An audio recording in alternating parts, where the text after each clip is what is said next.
আপনি কোন আল্লাহকে ভুলে গেছেন?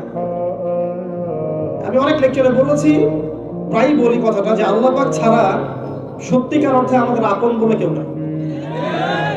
আমাদের উপরের মহলে, নিচের মহলে, পরিবারে, সমাজে, আত্মীয় স্বজন, স্ত্রী সন্তান অনেকে আছে, সত্যিকার অর্থে আল্লাহর মতো আপন আমাদের কেউ নাই। এরা সবাই যদি আমাদেরকে ফিরিয়ে দেয়, আল্লাহ পাক আমাদেরকে ফেরাবেন না ইনশাআল্লাহ। সেই আল্লাহকে আপন করে নেন, ইনশাআল্লাহ পরকালে নাজাত পেয়ে যাবেন। একদিন রাস্তায় চলতে গিয়ে দেখেছিলাম ফজর নামাজের পর যে কোন একটা গাড়ি সম্ভবত একটা কুকুরের বাচ্চাকে মেরে দিয়ে চলে গেছে। আর ওই কুকুরের মা যে সে রাস্তার পাশে দাঁড়িয়ে বসে আছে, বসে বসে তার চেহারাটা এত মায়াবী, এত বিষণ্ণ যে তার ছেলেটা এখানে মারা গেছে। এই যে মায়া, একটা কুকুরের বাচ্চার প্রতি কুকুরের মায়া, ওই এক ভাগ রহমতের একটা অংশ।